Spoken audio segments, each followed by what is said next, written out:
Hello Stampers, my name is Linda Bedinger and I'm an independent Stampin' Up! Demonstrator. And today I'd like to show you how I made this card using the Lasting Lily stamp set from the Celebration catalog. And so here's the Lasting Lily stamp set. It's a beautiful stamp set. It is one of the distinctive. So you get all of this beautiful, subtle detail. I'll bring that up so you can see it with just one stamp. You get the little stripes in the flowers, the stamen, the folds in the lily. It's just a beautiful thing. And this is available for a $100 purchase. You get it for free when you purchase $100 on Stampin' Up! During Celebration. And this one will carry over, I'm positive, to the regular catalog in June. And it is absolutely a stunningly beautiful stamp set. And the sentiments in it are wonderful. For the moments you can't put into words, wishing you well, I adore you, dear friend. May the constant love of caring friends bring comfort and peace. Thank you for your endless love and support. Our thoughts are with you. You are proof there's good in the world today and always, and with sympathy. So today I am using the large stamen for the big flower, this leaf, the stamen, or the stem for the small flower and the small flower. And I'm using no stamp set on this one. This is simply a note card. And so it's actually, that makes it pretty quick because there's the stamping is the flowers. So what we need, I used, what is it? Melon, I can't remember. It is Mango Melody, which, you know, at first I wasn't all that sure I was crazy about, but I have learned to just love this color as an accent. And in this case, the accent is around the outside edge and it pulls out the yellows in the flower. So I have a top folding card this time, cut 11 by 4 1/4 scored and folded at 5 1/2. Then I have some of this beautiful Grapefruit Grove foil paper. And this is also available through Celebration. And I understand it's going fast. It's almost got a holographic quality to it. It's beautiful, and it offsets the colors in this really, really well. Then I have a piece of Calypso Coral and a piece of white. Now, what I've done on these is I have cut these all out using the rectangle stitched framelit dies. And in order to cut this set out, you need the largest 3 nesting dies. Right now I don't see the third one. There it is. Okay, so what you need is this largest one to cut out the Grapefruit Grove piece, and it gives you all this beautiful detailed stitching around the end. And this piece ends up being a little under 4, 3 7/8, and a little over 5, 5 1/8. So you'd want a 5 1/4 by 4 1/4 piece to cut this from. And that is using the largest of the dies. The second die I used to cut out this piece of Calypso Coral, and again getting the stitching on the inside. And this is the second largest die, which is 3 1/8 by 4 1/2. And then finally we cut from a piece of scrap of white the final one, which is this white piece, which is where we're going to do our stamping of the lily. And this one is 2 3/4 by 4 1/8. And so let me just move those aside. And so I've already cut mine. And what we're going to do is do our stamping on this card. And I did cut out an extra one just in case. I think we'll be fine, but You never know on this stuff. Okay, so the first thing I'm going to do is bring in my Pierce mat because these stamps are all photopolymer. And what I did to get this three colors of ink today, I'm using Melon Mambo, I'm using Crushed Curry, and I'm using Old Olive. And we're going to do our stamping right on this little stitched frame piece. And here's my stamp. And one of the things that I found that works best on this is to use your bone folder and sweep away a little bit of the Crushed Curry ink from the bottom of the pad, and then that's where I'm going to ink up my Crushed Curry and my yellow on this. Then I'm taking my dauber, putting lots of ink on it of the Melon Mambo, and going around. You can see as I'm putting the Melon Mambo around the edge of the lily there, and then I'm going to very lightly go across the center there and put a few extra dabs at the bottom of the piece. Now I'm going to stamp this right up here. That's got a little edge on. Oh, this side will work. All right, so right up here, and the stamen is going to help you get this stamped straight. Your inclination is to stamp it like this, and that means your stem would be going off this way. So if you want that fairly straight, use the stamen as the decider here on what is straight. So I'm going to go ahead and put that on my card here.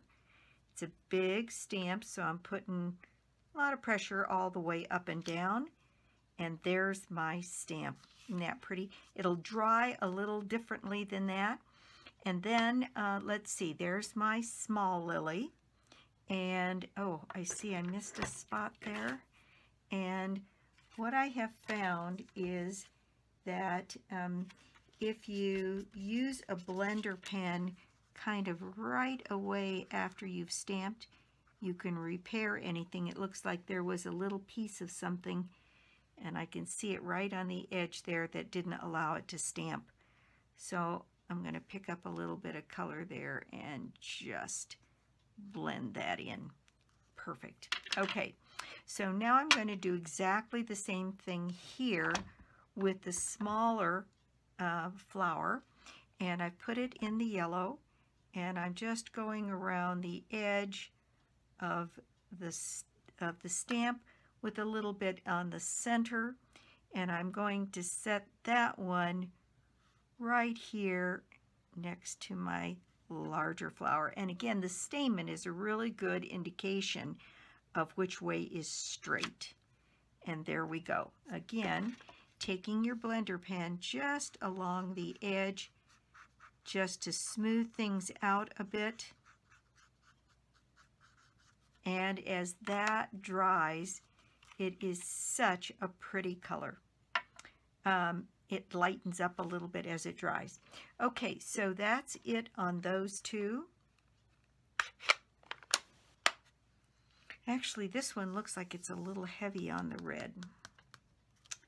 You know, I've got another piece here. I think I'm going to stamp it one more time. So I'm going to use my chamois on my stamp here, and let me open this back up again and get my stamp in there, and then get my Melon Mambo just along the edges in the center and the bottom. And let's try that one more time.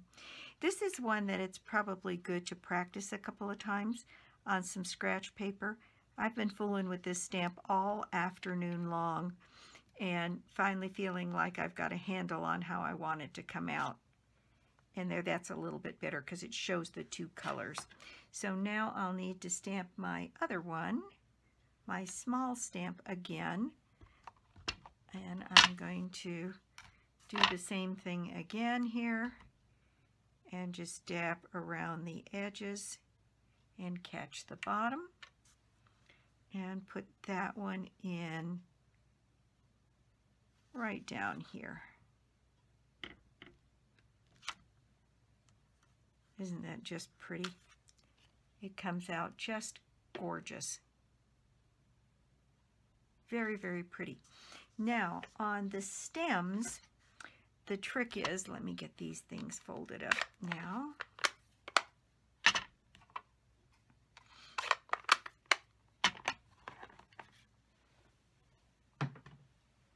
On the stems, for the larger flower, what you're going to want to do is, I'm going to show you without any ink on it, and that's coming right up about there on the flower. And so that way you catch the whole bottom of the flower with your green stem. And it's the same thing with the smaller one. The smaller stem is actually longer. That's the leaf. Here's my smaller stem. Hold on just a second. And that one, again, you want to come up a little bit on the bottom of the flower and do your stamping from there. And that is exactly the way these lilies are in real life. So I've got my old olive, and then again I'm using my blender pen to fix any little pieces that aren't stamped perfectly. It fills in just beautifully, I found. All right, let's bring back our PC. Now it's drying and it's got more of those colors in it. So the very first one I'm going to do is the smaller one, and I've got lots of ink on here, and I'm going to stamp that straight up and down just like that. And there we go. And just for grins, I'm going to add a little green to one side here at the bottom of the flower. Perfect. All right. Now, here is the other, and here's the one I did earlier, and now that it's completely dry, it's gorgeous. I guess I just didn't have the patience to wait. Okay, so here we go. We're going to stamp the longer one here on the larger flower and try to catch as much of those edges as I can. And there we go. Pretty good. All right. Now we have that leaf, and this leaf is really pretty, and you can stamp it both right side up and upside down and get some very interesting kind of looks. So the first thing I'm going to do is stamp it from the side here and get that, and then I'm going to put one right here in the center between the two. I'm going to turn it around, and I'm going to put one here, and there we go. And again, especially around where my stitching is, it looks like I'm going to have to fill in just a little bit of the green, which is just fine. And it looks real finished that way. Isn't that gorgeous? It just came out beautiful. Actually, this one is just as pretty. I love both of them. Well, I've got my head start on my second card here. All right, so now with this panel done, this project is extremely simple. Let's see. I need one other piece here, and that is my inside piece. And so this is all ready to go. And so I'm going to come back here to my base, and I didn't raise any of this on dimensionals. I just laid everything down flat. So the first thing I'm going to do is adhere my foil paper here, my Grapefruit Grove foil. And this has got a little bit of a turn to it, so I'm putting lots of glue down so it'll encourage it to lay down nice and flat. And there we go. There's my foil. Isn't that just pretty? And then these two pieces on top of one another. And it was interesting because I used the Melon Mambo around the outside, but the color that worked best with it for matting was Calypso Coral. And I suspect that's because it's a melding of the yellow and the Melon Mambo, which is going to give you more of an orangey kind of color. Okay, there we go. I'm going to center this. And because these were cut out with the framelits, they're absolutely cut so that you get exactly the right margin all the way around here. So here's my piece to put in the center here.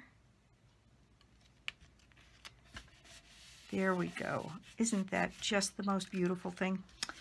And then I have a piece for the inside, and I have from the Occasions catalog this Calypso Coral ribbon. And so I'm going to cut a length of the Calypso Coral ribbon here. Get my scissors.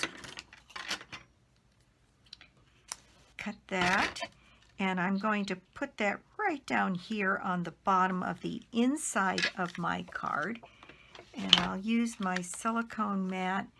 And to put these kinds of ribbons on, I generally like using my dot runner, so I'll do that. And right along here on the bottom, and wrap that around. And then the other thing that I used as decoration for the inside of this card was I used a few of our sequins. It turns out that this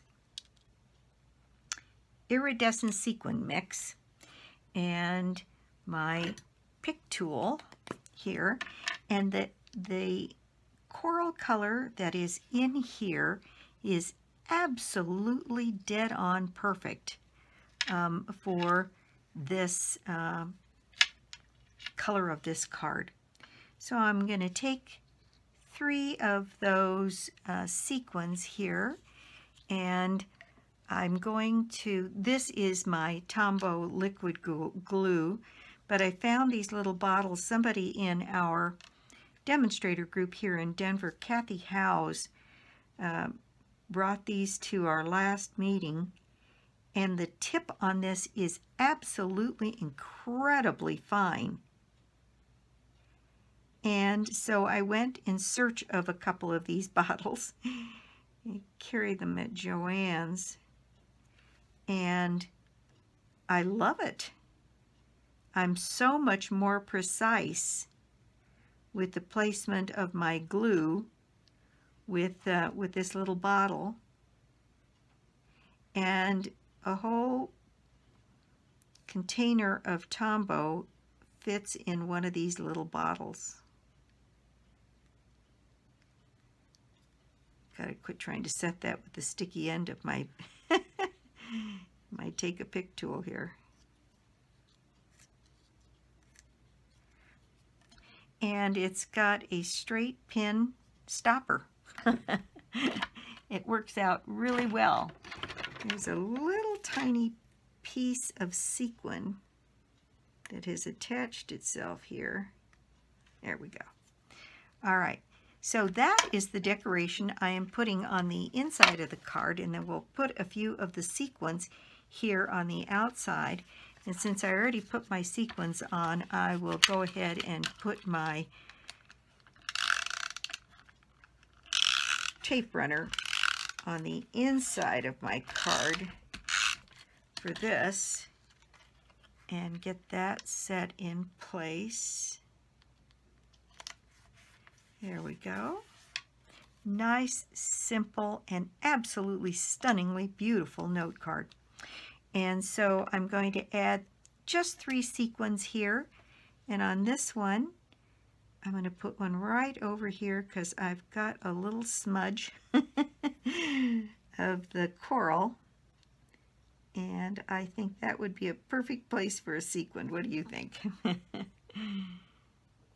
picked up all kinds of crazy things here with my pick tool.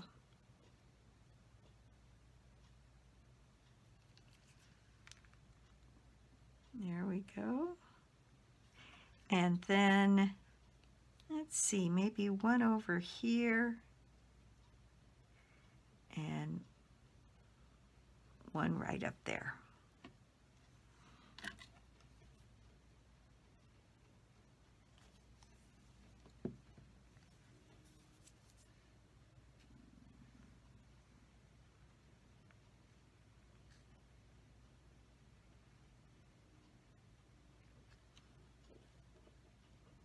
One more sequin.